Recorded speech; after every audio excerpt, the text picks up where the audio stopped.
Paul, what allowed you to get going there in the second half, well, with the shooting and everything? Yeah, I think Coach called my number early, and just going from there. When you're out there on the floor with Tyrese, and he's been, when you think about all the minutes that he's had to play and the load he's had to carry, like, I know you've always said you want to make it like life easier for him. Was Say kind of like an example of that?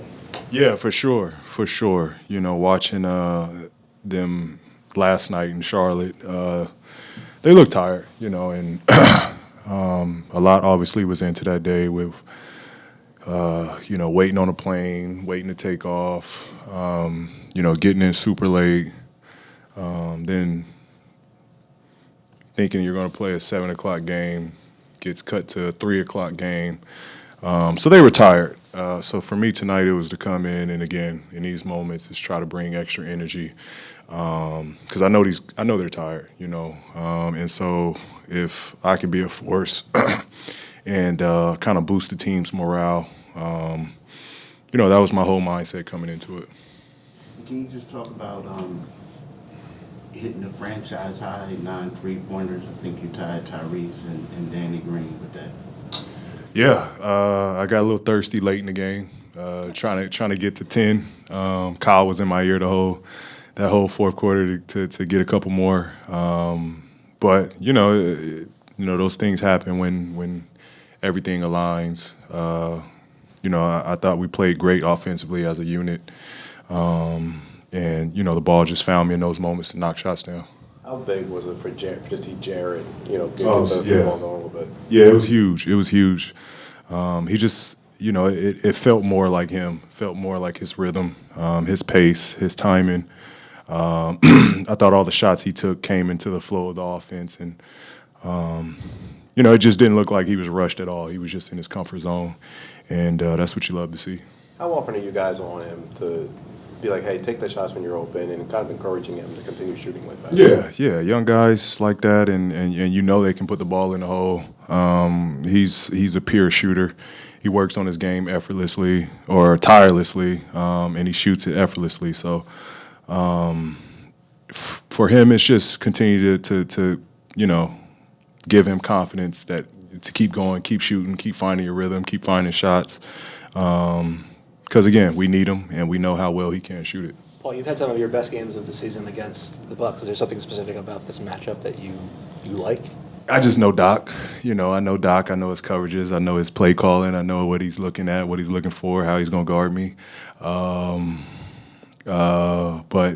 nothing to that. These days just feel like, some of my best days as far as how my body responds, and but if anything is how today felt. I like to see where I'm at going forward. Tonight you guys surpassed your win total from last season. I know last season was quite frustrating. How did it feel to have a night like this at home with the energetic crowd? Yeah, it was great. Great energy there. Shout out Gilly, igniting and being explosive on the baseline. Always loved that. But this since I've been here, when we're playing well, how we're supposed to play, with energy, with passion. This really is one of the best places to play, and it really is some of the best fans when things are going well. But again, it's fun. We got to come out, we got to do our job. That's all they want to see, and it is fun. It's fun when this crowd is going. Is this a blueprint for you guys, with you, Tyrese, and Joel each having at least 20 points in a game? I think hindsight, yes. We would love for this to be a nightly thing. But, my thing is giving up 122. Yeah, we scored 140, but to give up 122 on a, Giannis Antetokounmpo list team, that's more my concern. Offensively, it is what it is. We'll be able to score the ball, but I'm just, I'm not happy about giving up 122. Paul, but the way that Joel played today and the way that he played, do think that this team can compete, like, coming in the East? Like, can you think y'all can contend? Yeah, absolutely, absolutely. I think we're right there, you know, with the New York Knicks, with the Clevelands.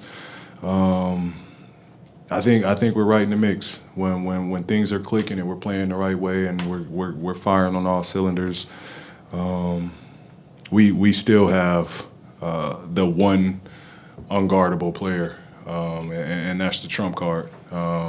So yeah, absolutely, we got a chance. What do you think the problem is, why it doesn't always click?